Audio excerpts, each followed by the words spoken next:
Magandang umaga sa ating lahat, mga kababayan, mga kapinas. Ang muli pong pagbabalik ng inyong vlogger, ng inyong kabos vlogger, Laban Pinas TV, kabos vlogger. Ito pong ito, patungkol po ito sa QGC, Kingdom of Jesus Christ ni Kibuloy, kasi masyadong seryoso ito. Kasi ang nangyari, ilang araw na o ilang linggo na nakaraan, halos mag-isang buwan na nga, hanggang sa ngayon ay wala pa tayong narinig na kinausap or nagpahayag ang Pangulong Marcos Jr. sa nangyaring yun, sa pangbabastos at pangyuyurak at pangbababoy sa religious group na kung saan ay kanilang iginagalang, nirespeto, minahal ang kanilang pananampalataya patungkol sa Panginoong Diyos sa pamamagitan ng kanilang pastor na si Pastor Apollo C. Kibuloy. Ngayon, kung talagang iniisip ng ating Pangulo Ferdinand Marcos Jr. na nahabag siya sa pangyayaring yun, ay di sana naglabas siya ng statement patungkol doon. Mr. President BBM, ito po ay hindi po ito pagtuligsa sa iyo. Hindi po ito pang kukutsa sa kakayahan mo. Ito po ay sentimento lang po ito. Sentimento ko lang po ito bilang Pilipino.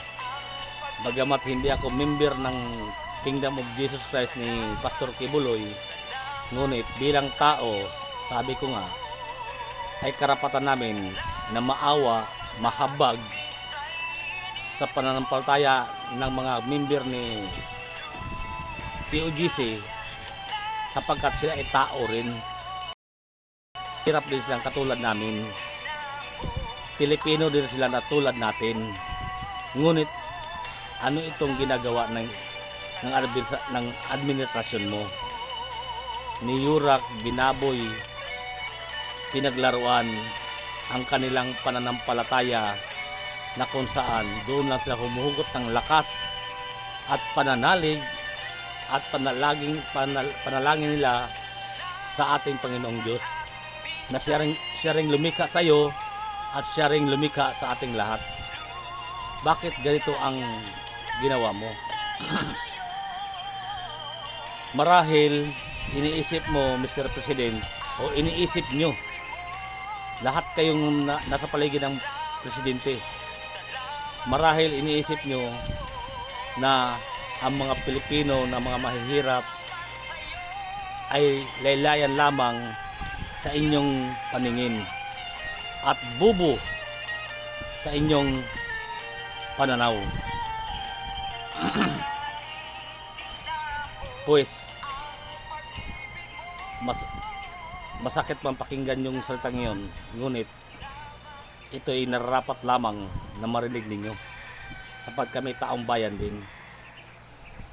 Ito kasi, Mr. President, iniisip siguro ninyo, siguro lang, estimate ko lang, na inano siguro ninyo na iniisip siguro ninyo na pag ginawa ninyo yan or pinagawa ninyo yan, iisipin ng mga taong bayan na ang may kagagawan ay ang inyong mga kalaban, katulad ng mga ni Vice President, kasi yan ang palagi niyong binanatan, palaging binabanatan ng inyong mga kakampi,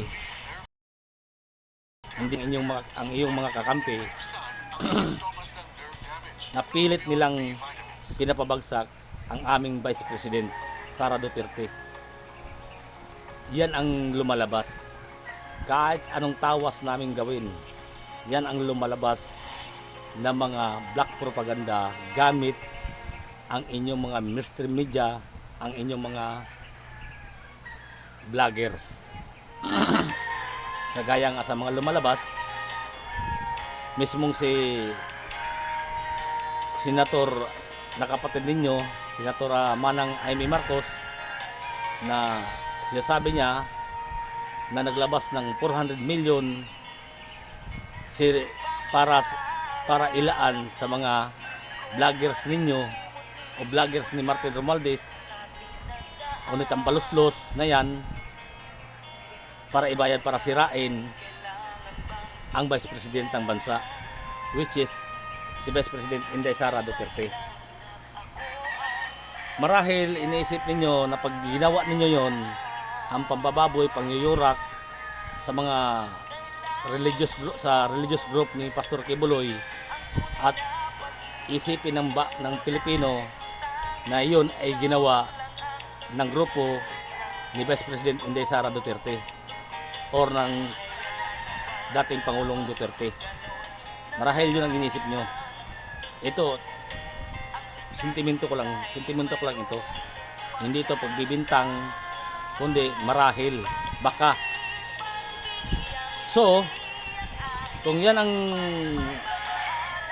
iniisip ninyo na sasabihin ng mga tao na ng mga Pilipino na kagagawa ng kalaban ninyo, na which is hindi naman sana ninyo kalaban talaga yan, kasi ang Duterte ay minumulotang naman talaga ang mga Pilipino kung ano ang tama na gawin para hindi maging marahas ang pag-iisip at pagkilos ng bawat Pilipinong mahihirap. Kasi diyan nagmumula, ang dahil sa kahirapan, dahil sa kagutuman ng kanilang pamilya, diyan nagmumula ang sinasabi kong ang kapit patalim na pag-iisip. Yun ang pinamumulat ni Pangulong Duterte upang hindi maging marahas ang bawat Pilipino. Dahil alam ng Pangulong Duterte, wala kaming kalaban-laban sa administrasyon mo. Sapagkat kami nga ay mga lalayan lamang. Kung ituring ninyo. Ngayon, yung panggigipit ninyo, pangalipusta ninyo, pagyurak, pangbababoy sa religious group na yan ni Pastor Kibuloy, ay isa po niyang kalapastanganan sa larangan ng pananampalataya dito sa ating bansa o sa ating bansang Pilipinas. Isa po ng pinakamalaking lapastanganan.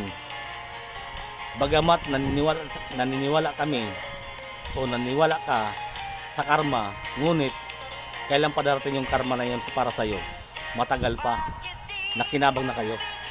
Nakinabang na yung mga mga nag-utos doon na kung saan nilusob ng ilang batalyon ang kanilang religious group. Wag niyo naman po sana kaming gawing mga bubo mga Pilipino. Kitang-kita naman po namin kung paano nyo niyurakan, binaboy at nilapastanganan ang kanilang mga lugar na kung saan doon sila nanalangin. May mga bata pa nga at may mga natuluma pang mga bata hanggang sa ngayon, ayon sa mga balita, di pa nakaka-recover ang mga bata. Ngayon, kung iniisip nyo nga nagkagawa nito ng tinuturing yung kalaban si Vice President Sara Duterte, alam po ng mga Pilipino na hindi yun pakana ng aming minamahal na Vice President, sapagkat mga pulis po yun, mga SAP yun. Sino mang magagawa ba ng Vice President yun o ng dating Pangulong Duterte na utusan ang mga SAP para sirain lang, para may palabas lang talaga na masama kayo. Kung yun ang inisip nyo, tinitignan, kung yan ang inisip nyo ay nagkakamali po kayo dyan, sapagkat hindi ganun ang behavior ng mga Duterte. Hindi ganun ang kanilang pag-isip, hindi ganun kababaw ang kanilang pag-isip. Yun po, Mr. President, sana ang inyong pagnilay-nilayan. Bakit ginagawa nyo to sa kanila? Na samantalang kung tutuusin natin at ating alamin na sino ba ang tumulong sa iyo nung during kampanya mo. Nakaupo ka pa sa upuan na hindi naman ikaw ang bumili, kundi ang bumili naman talaga noon ay ang may-ari noon ay ang religious group na ang KGC nga. Nakaupo ka pa roon sapagkat ikaw inimbitahan nga, niyakap ka ni Pastor Kibuloy para lang matulungan ka sa iyong kandidatura para manalo ka, sapagkat sila rin nag-asam din, nangangarap din na may pagpatuloy mo ang kanilang sinimulan na pagtugis at pagpapahina sa mga kalaban ng gobyerno na ang mga NPA nga, na ayon pa sa kanila nandiyan nga sa Kongreso, 3 NPA diyan sa Kongreso, isa sa nasa Senado. Kaya yan ang isipin mo sana, Mr. President. Bakit mo hinayaan ito? Bakit hanggang ngayon wala kang binibigay na statement na ipahayag sa mga taong bayan kung ano ang nangyari doon? Hinihintay ng taong bayan yan. Bagamat ang yung mga taong yan, ng mga Pilipinong yan, ng mga membro ni Kibuloy, ay hindi pa sa nag-aal sa masa, sapagkat tinuturo ni Kibuloy o ni Pastor Kibuloy sa kanila kung paano maging mga hinahon, kung paano maging makatao, sapagkat sila nga ay religious group. Pero ano itong ginagawa nyo? Hindi bali na inyong yurakan ang ibang kalaban ng gobyerno. Wag lang sana itong religious group ni Kibuloy, dahil wala namang ginagawang masama itong religious Kibuloy sa Pilipinas. In fact, sila pa nga ang tumulong, si Pastor Kibuloy pa nga ang tumulong para maiwasan ang mga kaguluhan sa Pilipinas, katulad lamang ng mga rebelde. Ilang rebelde bang sumuko sa nagbalik loob sa gobyerno? Hundreds ba? Siguro 1,000 mayroon na. Pero naging payapa dahil sa kanilang programang NTF-ILCAC sa pamumuno ni Pastor Kibuloy at sa pag-announce, patuloy pag-announce ni Eric Silis at ni Doc Loren Badoy. Kalaking bagay noon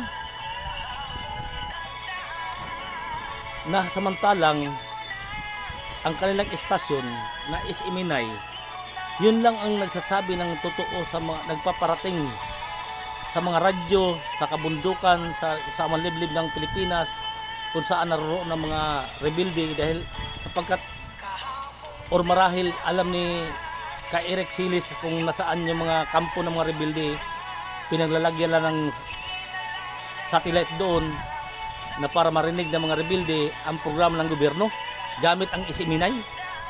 Tapos ito pang ginawa nyo sa isiminay nila o isiminay ng bayan, ito pang ginawa ninyo. Pinayagan mo na tanggal, hindi man ikaw nagpatanggal ng, I'm sure naman 100% hindi ikaw may gusto na tanggalin ang kanilang frequency o kanilang lisensya o kanilang permit bilang mamahayag, kundi ito ay kagagawan ng nasa Kongreso na kung saan na iyo ay yung pinsan mo, na samantalang nakikita namin doon nang dahil lang doon sa tanong ni Eric Silis na sinabihan ang speaker mo, na pinsan mo, na sinabihan lang niya na totoo ba na ganito kalaking halaga ang ginamit mong pera ng taong bayan sa pag-travel mo? Tinanong lang ganun, ay nagbalik sibuyas na. Pinag-initan na kagad ang istasyon. Ang isiminay. Bakit ganun ang pag-isip ni pinsan mo? Ay, speaker nga siya eh. Natural, kukwestiyonin siya ng taong bayan. Taong bayan si Silis. Si Ka Eric Silis. Taong bayan yan. Natural, magtatanong talaga yun. Dahil angkor yun sa kanilang programa sa NTP Ilkak. Sa Laban Kasamang Bayan. Angkor siya doon. Natural, magtatanong yun. Dahil alam nyo naman ang isimin lamang nagsasabi ng buong katotohanan sa larangan ng pagbabalita sa ating bansa. Alam nyo yun, Mr. President. Sapagkat yung kandidatura mo yun ay walang labis, walang kulang. Kung ano yung sinabi mo doon, ultimo period doon, ay sinabi ng reporter ng isiminay na ganito ang gusto mo mangyari sa Pilipinas. Pero ano itong ginawa mo ngayon? Binaboy nyo. Nihirakan nyo. Tinanggalan nyo silang karapatan sa kanilang pananampalataya. Para kang hindi ka nakakilala ng Diyos. Kung gano'n ang pag-iisip ninyo. Or I'm sure ikaw nakakilala ka ng Diyos kahit pa paano. Pero yung nakapaligid sa'yo ay walang kinilalang Diyos yan. Sapagkat kung may kinikilalang Diyos yan, ay hindi nila magagawang isadya sa'yo ito. O udyukan ka laban dito. Ikaw naman, pauto ka rin sa kanila. Na alam mo naman na masama, ngunit inano nyo pa rin. Pinatupad nyo pa rin. Mantakin mo. Sino mantakin mo, Mr. President? Kulang-kulang 2 batalyong pulis, mga SAP members, ng mga full batter pa, mga akala mo talaga panlaban sa gira. Akala mo talaga kung yung nilusob lang area mga rebelde. Akala mo talaga yung nilusob lang area paggawaan ng mga armas. Kaya ganun na lamang ang pagdadala ng mga armas sa mga pinag-utusan ninyo o pinag-utusan ng inyong mga nakapaligid sa inyo. Biro mo yun? Maati mo yun, Mr. President, na ganun ang gagawin ng mga taong bayan na nagkatruma ng mga bata. May mga anak din kayo, Mr. President. I'm sure may mga pamangkin din kayo ng mga maliliit na bata. Tapos natruma lang sa ganung bagay lang. Sa walang kadahilanan, nagkatruma ng mga bata. Nasaan ang puso mo dyan, Mr. President? Kaya mo bang maatim sa sarili mo yan? Kaya mo tanggapin ang konsensya mo yan? Kung isa sa mga bata na natruma, mawala sa piling ng kanilang mga magulang, kaya mong dalhin yun? Nandahil doon sa kagawa ng mga nakapaligid sa'yo?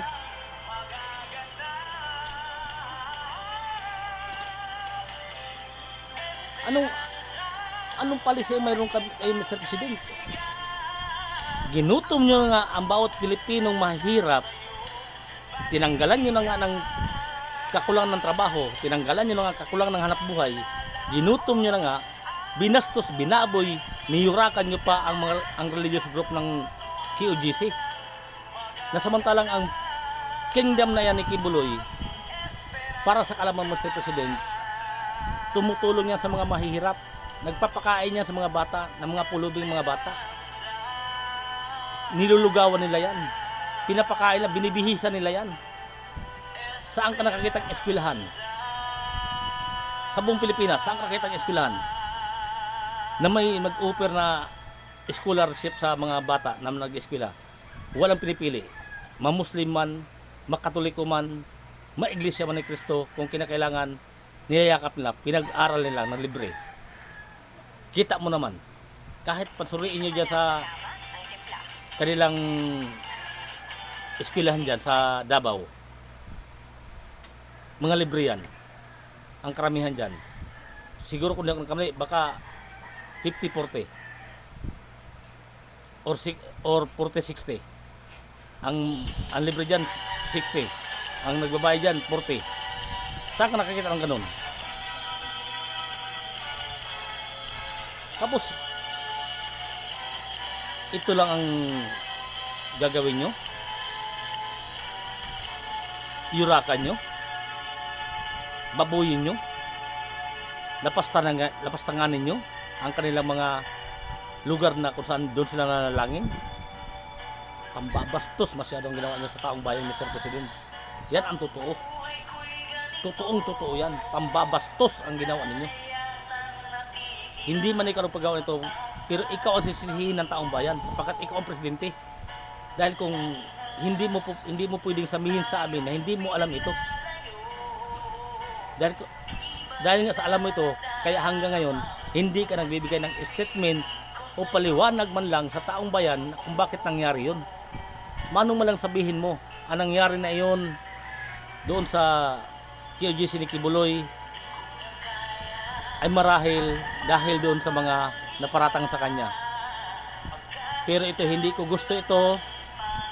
Hindi ko alam na may judge pala na nag-issue ng warrant o arrest para kay Kibuloy, at hanggat sa nauwi sa hindi maganda at nayurakan ng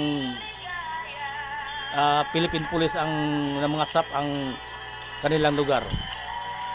Sa bandang yan, ipapag-umanuhin nyo mga kababayan, hindi na kayo kay Kibuloy magsabi ng paumanhin o pasensya. Hindi doon sa mga member siya, sa buong Pilipinas. Mano mo lang sabihin mo, pasensya na kayo mga kababayan dahil hindi ko talaga alam yan. Ngayon, sisikapin natin kung sino may gawa niyan, papanagutin natin upang manumbalik upang hindi kayo mawalan ng tiwala sa inyong presidente o sa gobyerno natin. Mano mo lang sabihin mong ganun. May mawawala ba sa iyo kung sabihin mo ng ganun? Mabawasan ba yung pagkalalaki mo kung sabihin mo ng ganun? Yan ang pinakamaganda sa ginawa mo. Sana kinabukasan na yun, pangyayaring yun. Hindi imposible namang hindi mo nalaman yung kinabukasan na yun. Talaga ka naman, Mr. President. Sayang naman pakagwapo mo. Sayang pakatupi ng buhok mo sa ulo mo. Napakasayang naman ang binigay ng Panginoon na utak na binigay sa iyo. Na ito lang sana kasimple sana ang ginawa mo na 'yon, hindi mo pa nagawa. Dahil ba sa mga nakapaligid sa iyo kaya hindi mo nagawa? Takot ka mawala sa posisyon mo? Pues, bakit ka matatakot? Nandito kami mga taong bayan nagsusuporta sa iyo. Ano kinakatakot mo diyan sana? Kung yung inisip mo, or dahil sa inisip mo talaga isipin ng mga taong bayan na ang Vice President Sara Duterte ang nagpagawa nito. Baka ganun ang iniisip nyo. Hindi ganun ang mga Duterte. Hindi ganun ang kanilang pag-isip. Dahil ang presidente dati ng presidente Pilipinas, si Pangulong Duterte, Rodrigo Roa Duterte, is ama ng bayan. Dahil walang tinuturo yan na masama sa taong bayan. Puro kabutihan tinuturo niyan. Ito sa ganitong bagay na makikita ng sa balita ng isiminay o ng mga social media, makikita ng kabataan na ganito ang nangyari. Makikita ng kabataan ng buong mundo, buong Pilipinas, maimulat sila sa ganitong bagay na makikita sa social media na kung paano yung inapi, niyurakan, binaboy, nilapastangan ang lugar ng isang relihiyon. Tingnan mo. Dahil sa ginawa ito, Mr. President, hindi magtatagal. Hindi magtatagal. Maalis ka sa pisto mo na yan. Maganda, mabuti mang gagawin mo sa Pilipinas, maalis ka dyan. Dahil sa ginawa mo ito. Hindi ka na Kristiyano pag hindi ka naglabas ang statement ito, Mr. President. Hindi ka maituturing na Kristiyano. Hindi ka maituturing na Katoliko pag hindi ka naglabas ng statement patungkol dito sa nangyari sa Kingdom of Jesus Christ ni Kibuloy. sapagkat yan, maliliit na tao yan, mahihirap na tao yan, napilit sila nagsusumikap sa tulong at awa at pangaral ni Kibuloy sa kanila. Kaya sila nananatiling tao hanggang sa kasalukuyan, hanggang sa naging tao sila, hanggang naimulat sila sa katotohanan kung ano ang larangan ng mundong ito at kung ano ang larangan ng bansa nating Pilipinas. Naimulat sila dyan sapagkat karamihan sa membro ni Kibuloy sa nakikita ko ay hindi mga nakapag-aral na mga tao, kundi mga kabos na tao, na katulad namin mga kabos na tao, mga manubo, mga manubo tribes, mga kung ano pa dyan, mga tao dyan na mga eta na pinag-aral ni Pastor Kibuloy, tinuruan, binihisan, pinakain para maimulat kung ano ang sinasabing Pilipinas. Kaya marami sa kanila ang naging edukado na ngayon dahil sa tulong at awa ng kanilang pastor na si Pastor Apollo Kibuloy. Tinuruan sila, iminulat sila. Tapos ito pa ang gagawin mo sa kanila, kung saan mga naging edukado na sila, ito pa ang gagawin mo sa kanila, gagawin nyo sa kanila. Nasaan ang puso mo dyan? Kaya ito, Mr. President, hindi ito sabi ko nga, hindi ito pangungutya sa iyo o sa kakayahan mo. Hindi ito pagmamaliit sa iyo o sa pagkatao mo. Walang mawawala sa sarili mo kung maglalabas ka ng statement patungkol dito sa nangyari sa religious group ni Pastor Kibuloy. Dahil doon sa isang area nila, ayon sa balita, dahil doon sa isang area nila doon sa Malungon, Sarangani, ay dalawang matanda na senior citizens ang namatay na dahil sa takot, sa trauma na nilusob ng madaling araw na naman ng mga SAP member doon. Ano nang mangyayari doon sa mga pamilya ngayon? Paano kung magsialsamasa yung mga tao doon? Lumaban sa gobyerno? Mawala silang buhay. Sino may gawa noon? Kagawan mo. Tapos ito ngayong ginawa nyo sa SMNI, hanggang sa ngayon hindi nyo pa binabalik ang kanilang lisensya, ang kanilang frequency sa kanilang mga radyo, sa kanilang mga TV nila. Hindi nyo pa binabalik ang kanilang permit. Nawala naman sa nang ginawang masama. Itinulad nyo sa ABCB noon. Ay ang ABCB noon ay maliwanag naman sa sikat ng araw. May mga papilis, may mga dokumento. Pinakita ang dating Pangulo na sila ay hindi nagbabayad ng tax sa gobyerno, na sila ay bias na reporter, bias na estasyon. Kitang-kita naman.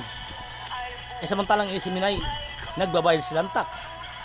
Wala silang utang sa tax, wala silang utang sa gobyerno. Wala silang inargabyadong tao. Wala silang binabayas ng mga report. Hindi sila bayas ng estasyon. Pero anong ginawa nyo? Pinutulan nyo ng liig ang kanilang estasyon. Gawa lamang ng hindi may parating sa taong bayan kung ano ang mga ginagawa ng mga kakampi mo.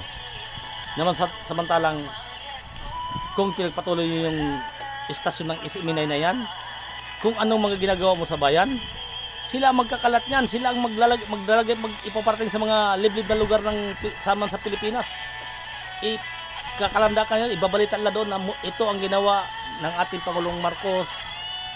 Nagbigay siya ng ayuda, nagbigay siya ng ganito, nagbigay siya ng pako, nagbigay siya ng lason sa mga Pilipino. Sana nagbalita sana. Ano itong ginawa nyo? Inalisan nyo ng lisensya. Napakawalang puso mo naman. Grabe kayo, Mr. President, nakakasama kayo ng loob. Nasamantalang tinulungan pa kayo. Tinulungan pa kayo, pinarating pa ng SMNI ang kanilang mga balita noon na suportahan ang anak ng Pangulong Marcos Sr. na si BBM, suportahan natin. Sapat ito ay katandim ni Inday Sara Duterte. Ito ay unity. Ang gusto niya sa bansa natin ay maging marangal, maging improve ang bansa natin dahil nangangarap siya.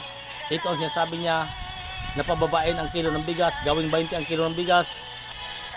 Tulungan natin ito sapagkat ito lang makapag-ahon sa ating patuloy na pag-ahon sa ating ekonomiya ng ating bansa. At ito pa ang sinabi ng ni BBM, continuity kung ano mga ginagawa ng dating Pangulong, ang ginagawa ng Presidente Rodrigo Roa Duterte na bill program na yan, ipagpatuloy niya. Wala siyang mawawalain dyan. Yun ang inasahan ng taong bayan eh.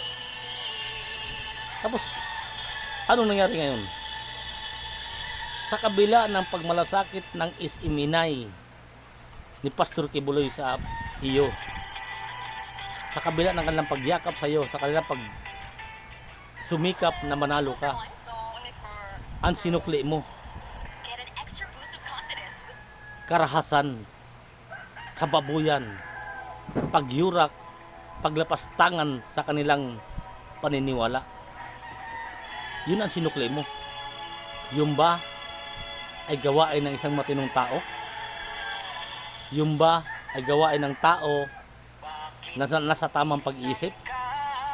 Yun ba ay gawain ng tao na may kinikilalang Diyos sa kanyang buhay? Marahil nga siguro, Mr. President, di ko lang alam. Ito, sentimento ko lang naman. Baka kapag kumakain ka, hindi ka pa marunong magpasalamat sa pagkainan dahil sa behavior itong pinakita mo sa taong bayan. Sayang ang pagka-Pilipino mo. Daig mo pang berdugong Hitler sa ginawa mo sa Pilipinas, sa ginawa mo sa mga katulad ng mga kababayan namin Pilipino sa Kingdom of Jesus Christ. Wala talaga, Mr. President. Hindi ikaw dapat ang naging Pangulo ng bansa kung tutuusin. Kung wala ang isiminay, kung wala ang pagbabalita ng isiminay noon laban sa mga kabutihan na ginawa mo daw, hindi ka magpangulo eh. Kung walang isiminay, nagsabi na ito katandim ni Inday Sara, kung hindi dahil sa magandang ginawa ni Pangulong Duterte na bababa na lamang sa kanyang panunungkulan bilang presidente ng Pilipinas, ay nanatili pa rin kanyang highest ratings, tiwala ng taong bayan sa kanya, na 85% pa rin ang kanyang ratings noon.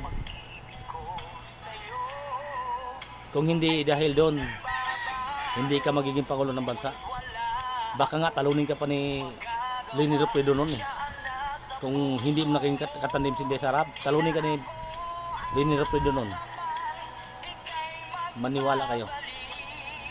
Pero dahil sa Inday Sara, dahil sa Kingdom of Jesus Christ, na mayagpag kayo sa boto,